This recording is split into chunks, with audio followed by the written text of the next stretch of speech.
But joining me now, I have Simon Carpenter. So Simon, thank you for coming on and talking to me today. Pleasure. Before we get into the questions, would you just let our viewers know a little bit about yourself? Yes, sure. You can hear from my accent. I'm actually from Africa. So, born in Zambia, grew up in Zimbabwe, spent 30 years in South Africa, of which about 25 were with SAP in a variety of roles. So, I'm kind of an SAP veteran, Yeah. and I moved to the UK in 2019. And I'm now part of the RISE team. Amazing. Well, this is what we need. We need experts to kind of break down what we're discussing today. So it's been a fantastic event so far here on day one.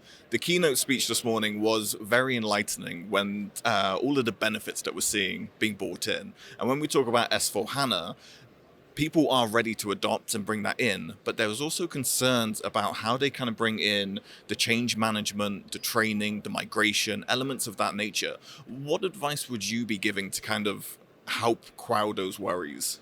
Well, I would say the first thing is when you move to S4HANA, do not think of it as an IT project. It should be thought of as a business transformation project with all that entails. And a lot of what that entails is changing the way you run your business processes. So looking at them with a kind of forensic eye and trying to understand where you could bring in higher levels of automation. And what that does when you get it right is it unlocks the people that today might be doing quite mundane work so they can focus on more high value added activities for themselves, work that is more engaging, but for the organization, work that adds more value around things like being creative, building relationships with customers and suppliers and other parts of the organization, and solving complex problems that automation on its own is not going to solve. So I'd say that's kind of the big thing to think about. Think of it as a business transformation, and also don't think of it as an event. You know, there is an event. You move from ECC 6 to S4HANA, but that should be the beginning of the journey, because from there on you now have at your disposal a modern ERP system with a completely different architecture to what came before, and a much better ability to use the information in that system to support decision making, prediction, and automation. Excellent. Making life easier. As you say, bringing in that creative element is so important as we're going forward. Yeah. And some of the stats were great to see. We've seen a uptick in adoption, 26% this year versus 16% last year. So seeing a 10% jump is amazing. So talk to me about how we want to see that growth continue next year, especially when we take RISE into account as well. Yeah, sure. So we want to see that growing dramatically over the next couple of years. And what's happened since we launched S4, of course, there has been this real upswelling of and understanding of what the cloud computing generally can bring to an organization in terms of flexibility, scalability, the ability to experiment with things without incurring huge upfront costs, and then scaling them out if they work and shutting them down if they don't. So what we're doing with RISE is an integral part of helping us move our customers from ECC to S4. So you could make the S4 journey on-prem, and some organizations will do that for various reasons. But more and more, they're going to move to the cloud to get the benefits that I've just spoken about. Yeah. And RISE is about doing that. But it's about more than that, because it's not just about S4. It's about bringing together a set of capabilities that expand the transformation conversation, if you like. So tapping into the networks in order to extend your business processes into the world around you, be that suppliers or logistics partners or the people who maintain your equipment.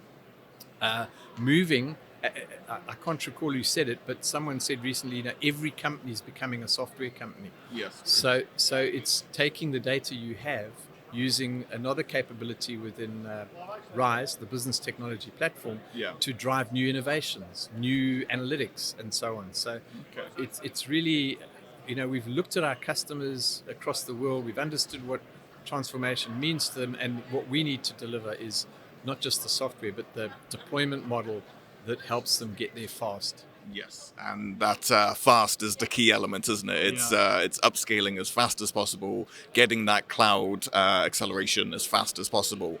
And obviously, I won't beat a dead horse and say how much that's happened over the past 18 months. People are well aware of that. But I'm just curious as well, when we're talking about that cloud migration over the past 18 months and the acceleration that you're talking about, when you speak to customers and what you've seen from your side, what is the expectation versus reality that you're kind of seeing? Is it lining up?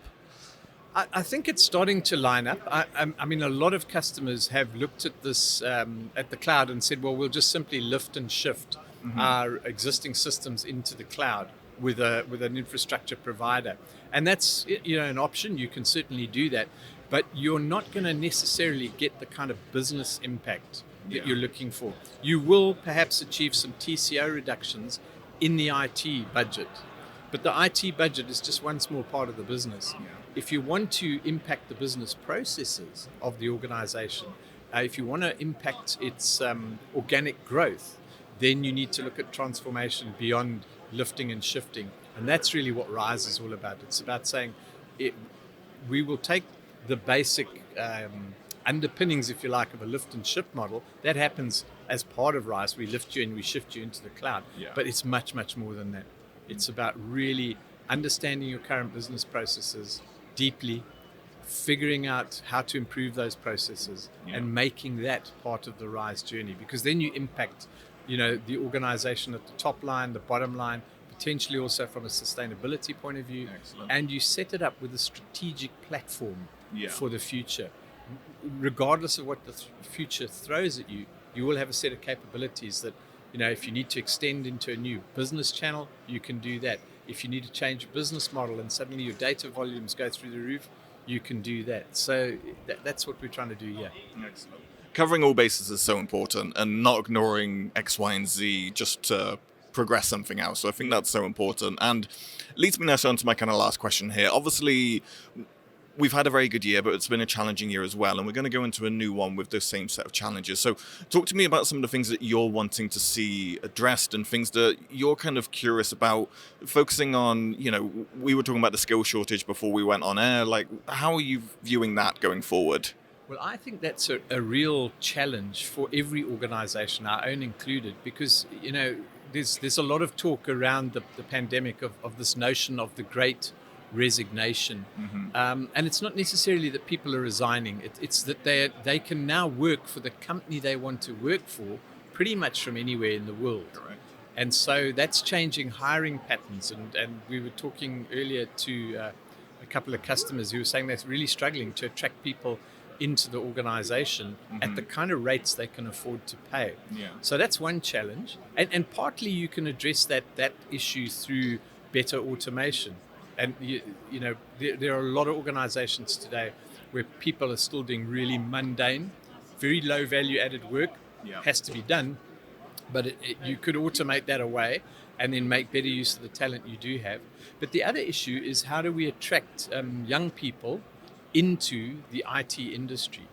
And especially into the industry that we're in, the business applications, because that's a real challenge, I think. If you look at what's coming out, the number of people coming out of universities is nowhere near enough. So we are working on a number of fronts around that. It's obviously about having things like the apprenticeships that Michiel spoke about. Yeah. It's about making sure people understand the kind of powerful career you can build in a business applications company. I mean, I've had 27 years doing this. I've loved every minute. I've learned so much, and it's still exciting. Yeah. And if you're looking for that kind of intellectual stimulation, it's an awesome place to be, because you get to solve quite complex problems, and they're always changing. So it's it requires attacking on multiple fronts. Yeah. And we will do what we can to help our customers make sure that they get access to the best talent that they can to take themselves forward. Yeah. I think you guys are on the right path. You know what needs to be targeted and where to hit it. So I wish you guys the best of luck. And Simon, thank you for talking to me today. It's been an absolute pleasure. Thank you for having me on. Thank you, Simon. Take care.